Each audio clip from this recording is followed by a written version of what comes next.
To Matthew chapter 6. Matthew chapter 6.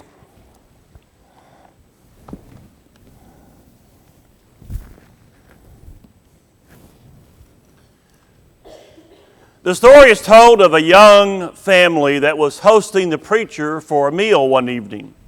The mother of that family wanted to impress the preacher, so she had her little boy to set the table for the meal.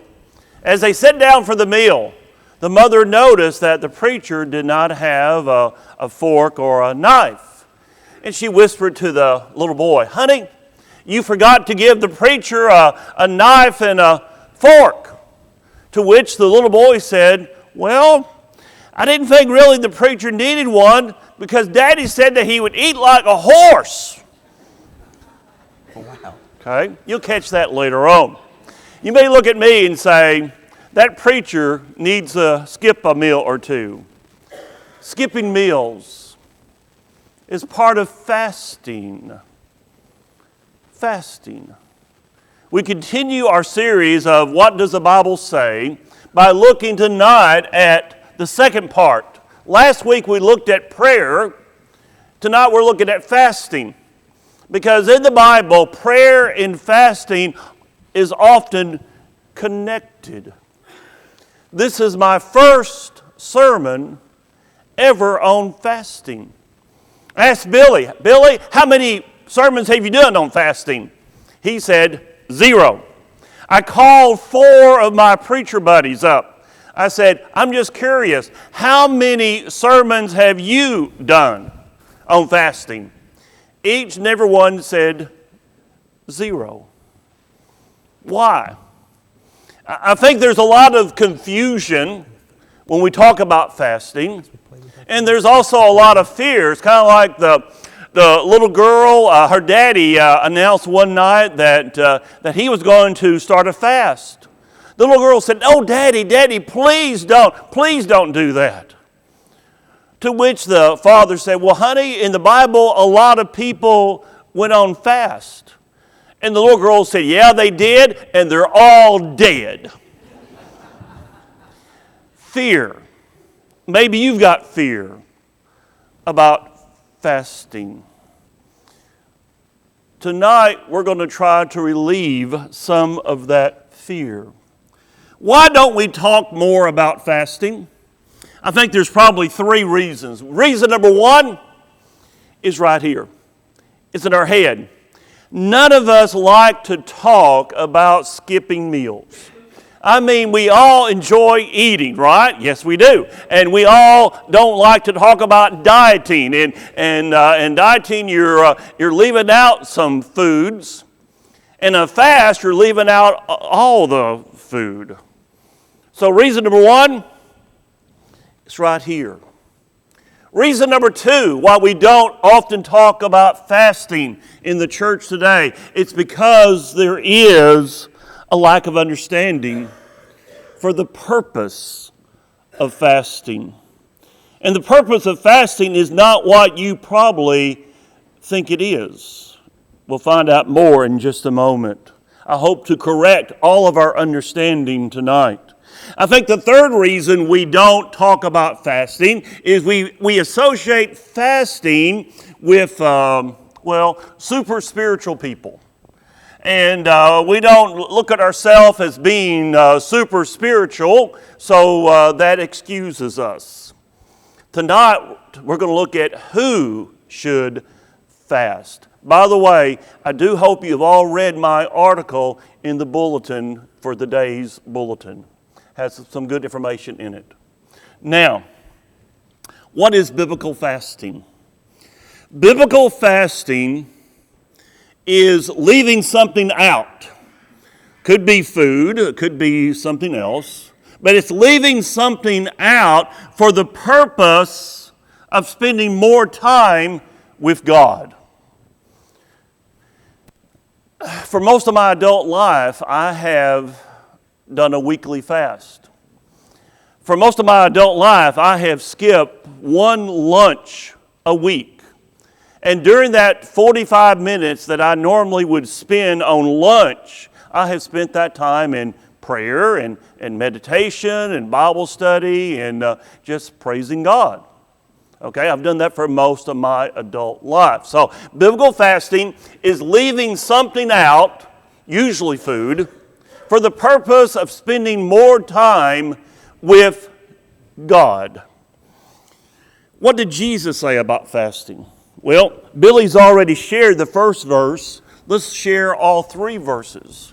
Starting back again in verse 16 of Matthew 6. And when you fast, notice he didn't say if. Did you notice that? He didn't say if you fast. In other words, Jesus is saying you're going to fast, and here's how you should do it. And when you fast, do not look gloomy like the hypocrites. The hypocrites did it for show. They did it for people to give them a pat on the back and look at that guy over there. He has been fasting for over a day. Look at that, how spiritual he must be. Jesus is saying, don't be like that. Don't look gloomy like the hypocrites, for they disfigure their faces, that their fasting may be seen by others. Truly I say, they have received their reward. Their only reward is going to be the praise of men, not the praise of God. But when, notice again, he didn't say if you fast, but when you fast, implying that you will fast. But when you fast, anoint your head, wash your face. In other words, go through your normal routine. You get up, you take a bath, you take a shower, you shave, whatever it might be. Go through your normal way of life. Look normal. That your fasting may not be seen by others, but by your Father who's in secret. And your Father who sees in secret will reward you.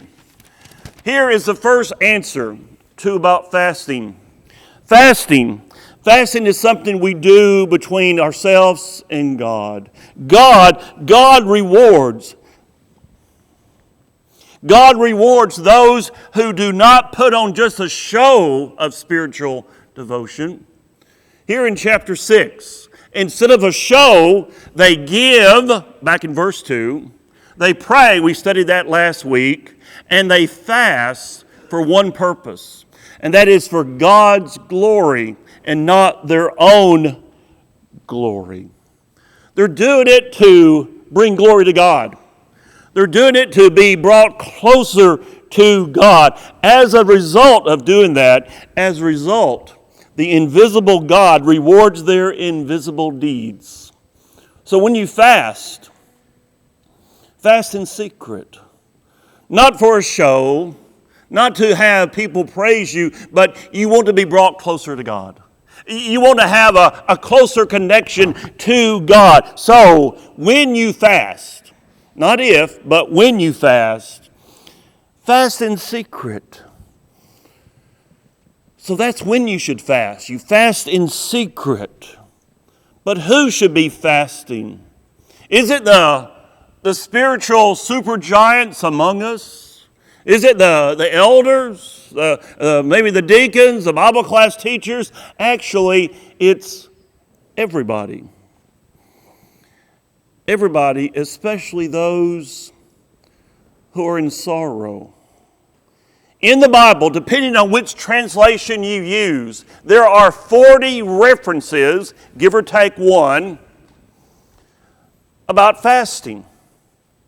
22 of those references are connected with sorrow, are connected with lamenting, are connected with weeping. For example, let's look at a few. The very first time the word fasting is used is found in Judges chapter 20.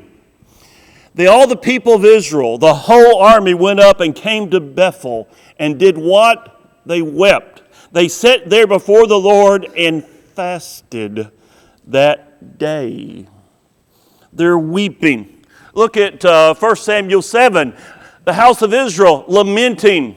That's sorrow. Fasting.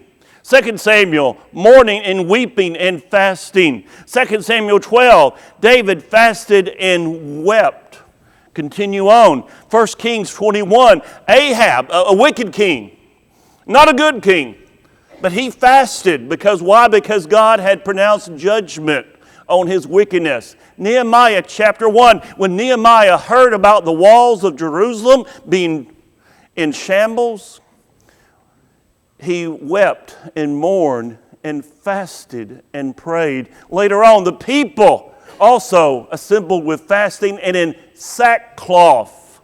Sackcloth is a thing they would do when they were weeping and mourning and lamenting. Let's continue on.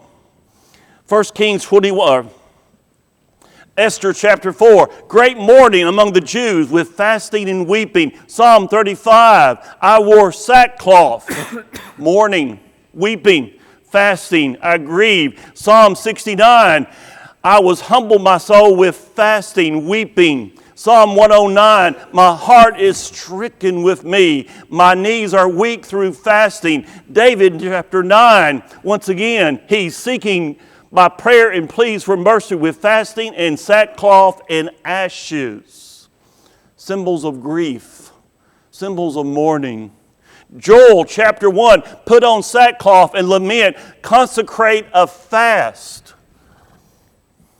Jonah chapter 3, the people of Nineveh, they called for a fast and put on sackcloth. Zechariah chapter 7, they fasted and mourned.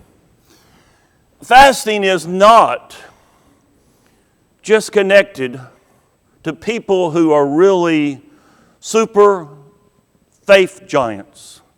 Fasting is connected to anybody who wants to be brought closer to God who's in sorrow. Have you ever been in sorrow?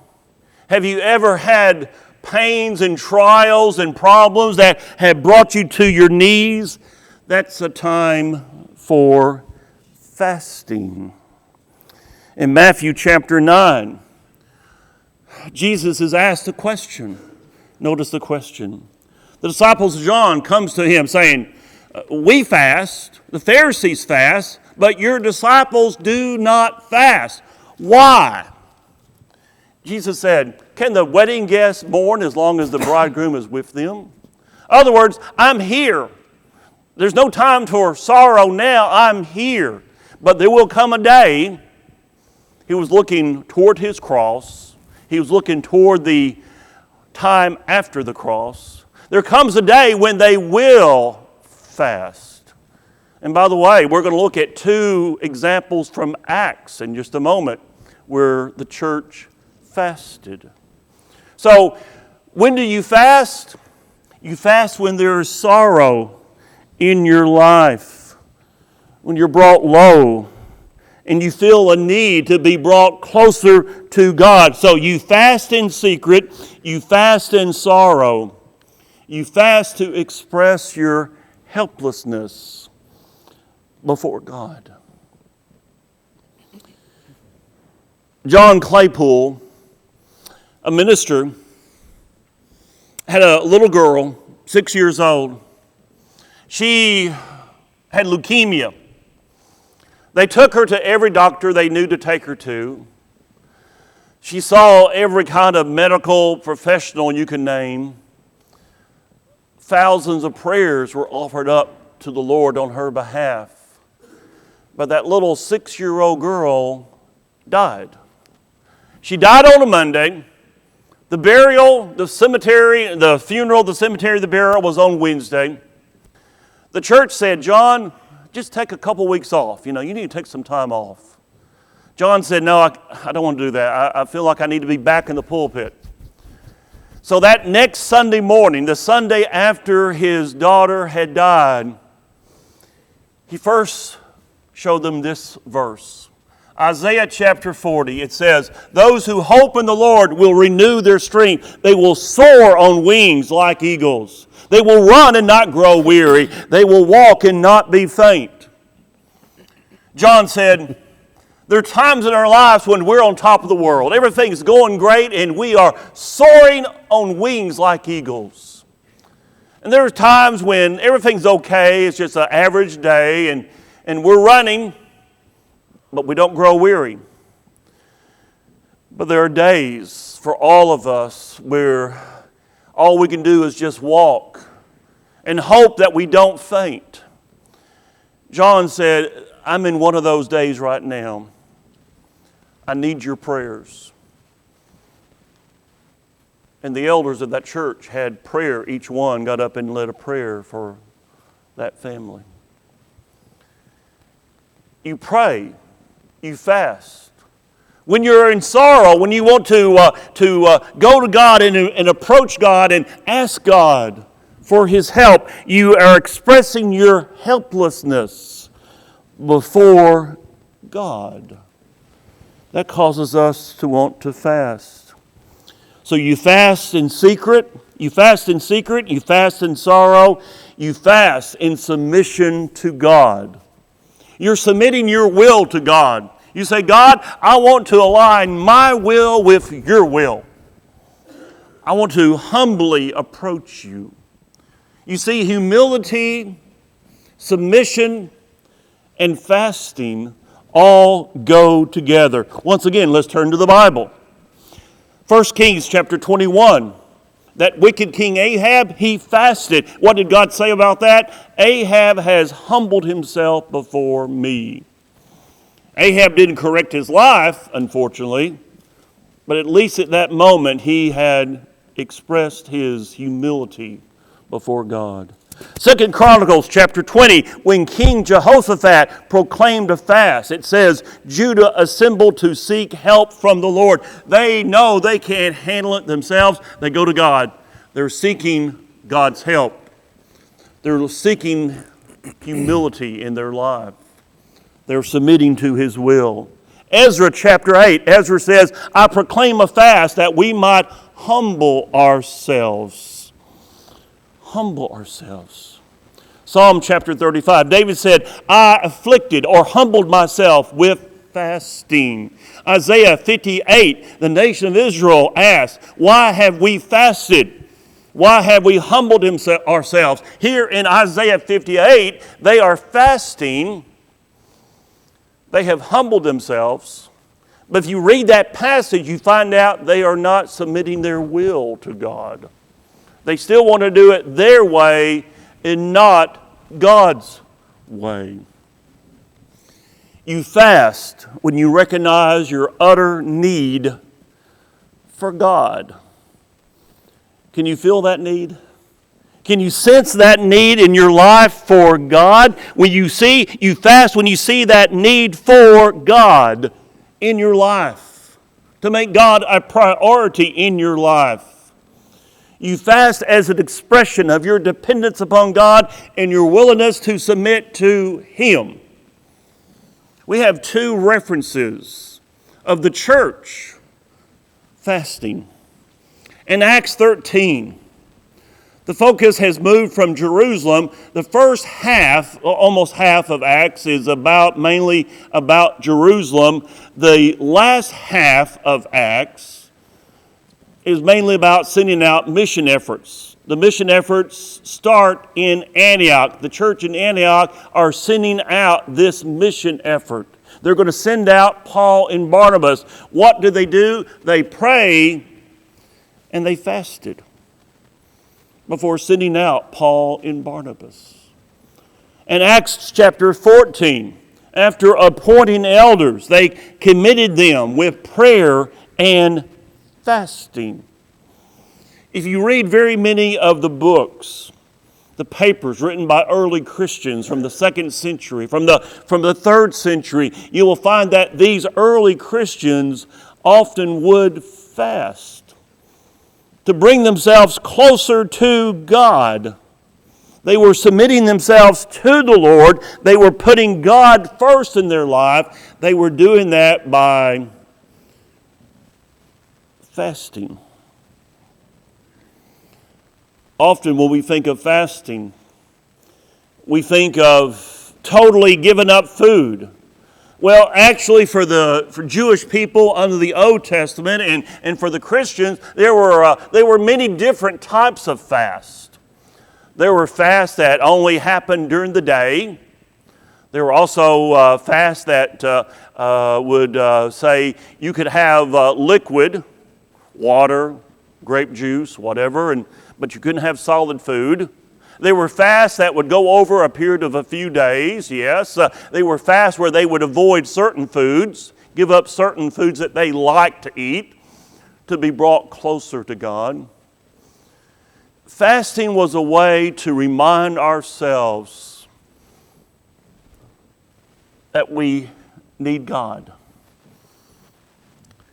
When you go without that food, be it just a half a day, if you skip lunch, or be it a full day or whatever it might be, or you say you go without certain types of food that you really like, you're reminded, your body reminds you of that.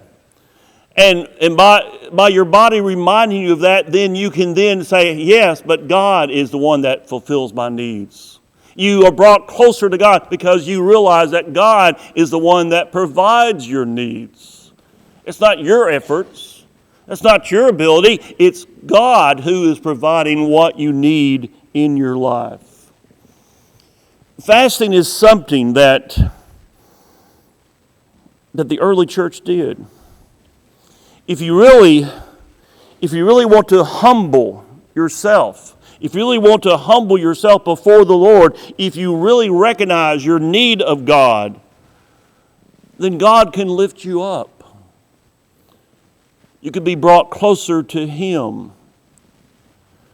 So don't fast as a badge of a spiritual devotion so that people will praise you. Instead, fast in secret. Fast in sorrow, fast in submission to God, fast when out of your despair you feel that you are totally dependent on God. To put it another way, don't fake it with a fast. Make a commitment and say, God, I'm going to skip lunch today and I'm going to spend some extra time in prayer with you. Today, God, I'm going to spend some time meditating on your word. I'm going to spend a little extra time on your word. And you never know what can happen. A good buddy of mine, for many years, worked at a factory in Paragould called L.A. Darling. And once a week, he would skip lunch and he would go off to himself, kind of privately, and have his Bible with him and study. And he would spend that lunch period, that lunchtime at work, studying. Two people noticed it. Two people asked him, "What are you doing?" And he explained what he was doing. And they said, well, could we join you in that study? And before he knew it, he had a Bible study with two of his fellow workers during their lunch period that resulted in both of those men being baptized. It all started with my friend skipping one lunch period a week and saying, I'm going to spend that time and study with God's Word. Tonight, how is your relationship with the Lord? Do you feel close to Him? Is your connection strong? Or is your connection weak? First off, are you even a Christian? Have you obeyed the Lord's command to believe in Him, to repent, to confess, and to be baptized? As a Christian, do people see Jesus living in you? As a Christian, can people see the reason why you believe? As a Christian, do people come to know Jesus by just looking at your life? Tonight, do you need to seek His forgiveness? God will forgive, 1 John 1:9. This church is ready to pray with you, James 5:16. Tonight, will you make that decision while we stand and sing for your encouragement?